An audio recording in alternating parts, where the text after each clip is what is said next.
Okay, we're in the book of Job. Let me flip my Bible open here. The date that it occurred is unknown. Who wrote it is unknown. And, this is the only really oddball book out of the Bible.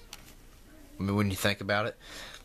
Because it goes from the beginning of time, leading up to Abraham, the children of Israel being in Egypt, and then being rescued, becoming a nation, being in captivity, and being returned. And then you go to Psalms and Proverbs, Ecclesiastes, Song of Solomon's. Then the book of the King, book of David, Psalms, and all that. And then you got the books of the prophets that prophesied during the times of the kingdoms of Judah and the kingdom of Israel. And then you skip, and you got a certain time period between the testaments where there's silence and from God, and then you've got the New Testament. And the thing that has to do with Israel and their things, Job has nothing to do with that. So that's, the only thing about Job. But he was a man. He feared God. He was upright and perfect. He had sons and daughters, and, he burnt offerings for them to cleanse their sins every day. So there was a day the sons of God presented themselves to the Lord, and he saw Satan. He asked him, "So where'd you come from, Satan?" And he said, "From the earth, from going to and fro in the earth, and from walking up and down in it." And you think about that. Satan was on the earth.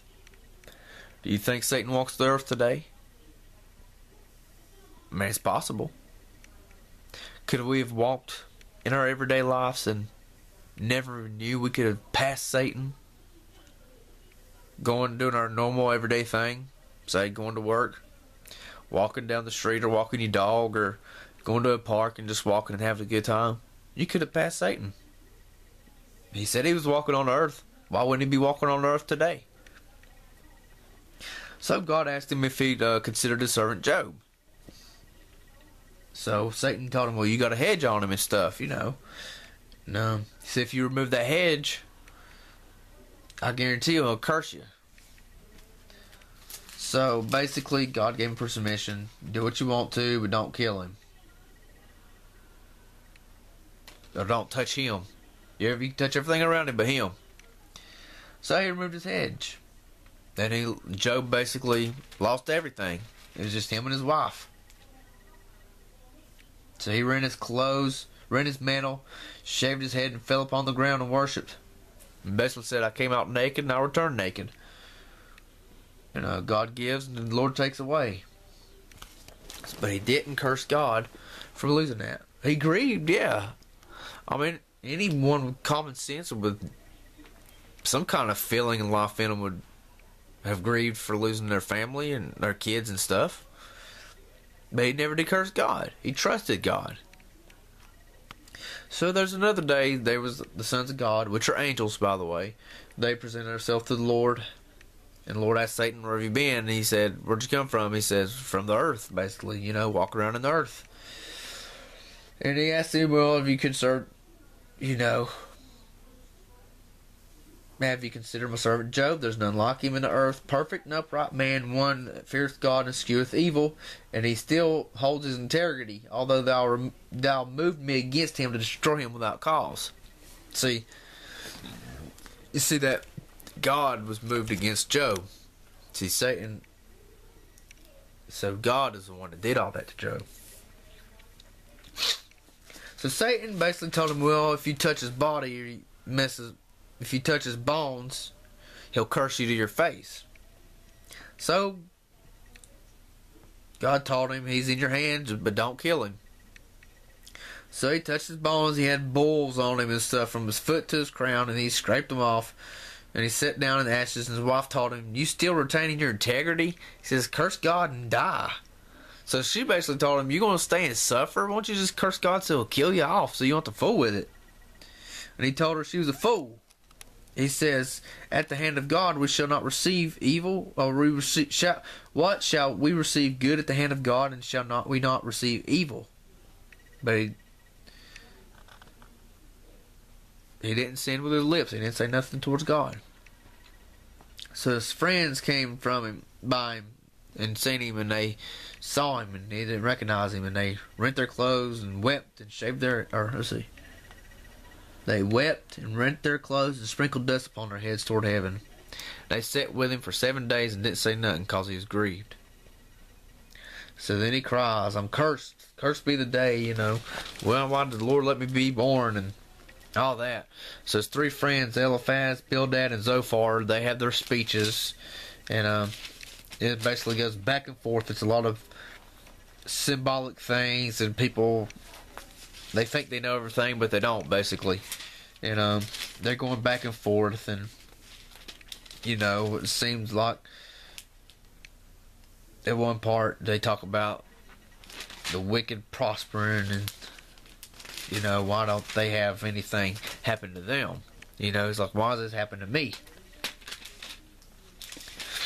So they go back and forth on speeches for a pretty good bit of times, and then another man, the younger than them, his name is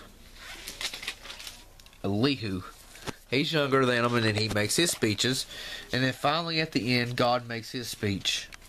He makes 2 speeches, and Job couldn't respond to him. And he basically refers to himself. God does. And they, how's this made? How's that made? How this happened? How that happened? And all that. And God shows his righteousness. And then basically then Job repents, I can't do nothing without you, you're everything, you know everything, I know nothing, and all that. And then God talks about his friends and said his cannibalism, because they've not spoken me the right thing that is right, as my servant Job hath. So them people thought they knew everything, and they didn't. And then basically God doubles his portion. He gives them new kids. First, let's see, he had 7 sons, he got 7 sons. He had 3 daughters, he got 7 daughters. Or 3 daughters. He had 7,000 sheep before, now he's got 14,000. He had 1,000 oxen. Now he's got 2,000 oxen. He had 3,000 camels. Now he's got 6,000 camels. He had 500 donkeys. Now he's got 1,000 donkeys. So God blessed him, and he died being old and full of days.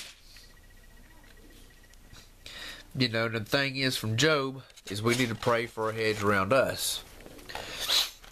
You see Satan, and that's the 3rd time Satan's mentioned in the Bible so far. He was the serpent in the Garden of Eden. Then he stood up against David and tempted him to make a census of the people, which caused him to sin. And he repented, and they had a plague come upon him. And then now, Satan afflicts Job. And you think about that. God's got Satan on a leash, really, because he can't do but so much without God's permission. And a lot of people think that they're so upright that they're like Job, like, I'm holy, the Satan's trying to test me. God must think I'm Job or something, and you're not. A lot of people are being self-righteous and stuff. They put themselves in their own situations, really. Because what makes you think you're so special that God will look down upon you and say, well, I'm going to test their faith today because I love them.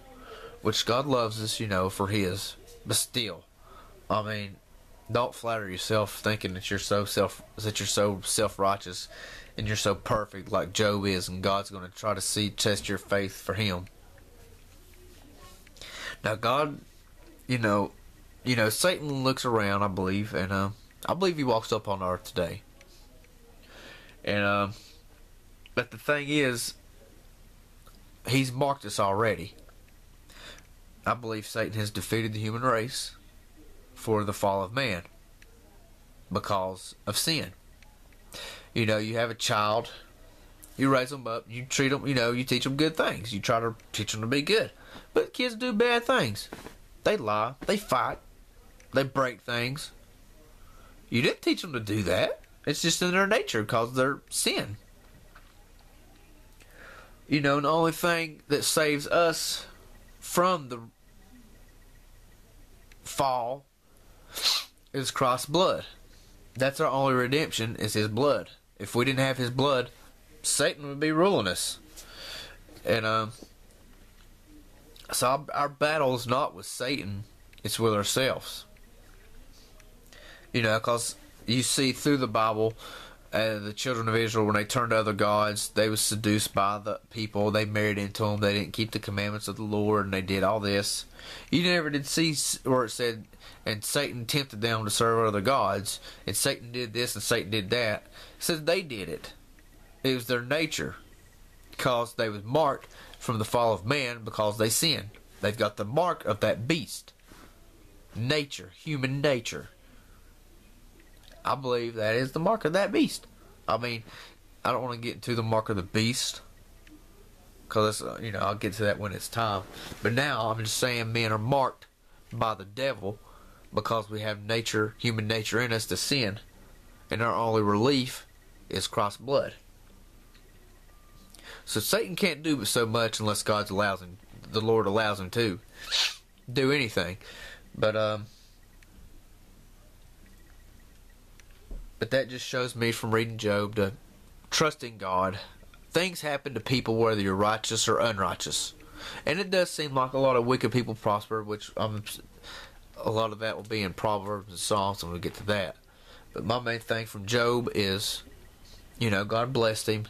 He'd had a hedge on him, so we need to pray for us to have a hedge around us and our families, and realize we're not nothing. We can't do anything without God. Not have an upright heart, not to think we're perfect when we're not to think people's better than us when they're not to think we're better than other people when we're not, but to just have a humble spirit to God and know that we can't survive without Him, and that we are nothing without Him, and we need His protection, His hedge around us. We need our walls, the walls to be built up around our house to be protected from the enemy, because the enemy's out there. And the thing is, we need a wall protected up around our soul, because our main enemy is ourself. Our flesh is our main enemy, our weaknesses, our tendencies, and we've got to trust in God that He'll deliver us from ourselves. And I believe that. That's the truth. Because we're the ones out there, looking at stuff, we get tempted. Who's tempting us? The Lord, or are we tempting ourselves? Looking at hey, that looks pretty good. I'm going to do that. Let me go do this. It's ourselves. And, we need deliverance from ourselves. For we're the ones that keep ourselves in bondage. Us. And our spiritual man inside of us needs to be built up to overcome our fleshly man. And the only way to do that is through prayer, faith, the power and Spirit of God, and the Bible. And of course, Christ and the Lord Himself. But that is Job. Summed up very quickly. I have about 5 or 6 videos going through every verse by verse and stuff, but it's a good book to read, especially all the symbolical things. You read about the constellations, and that's back then. They named the constellations, pyramids, Leviathan, which is like an alligator, but still, animals. You hear about the ancient animals like dinosaurs and stuff. So, it's a good historical book to read.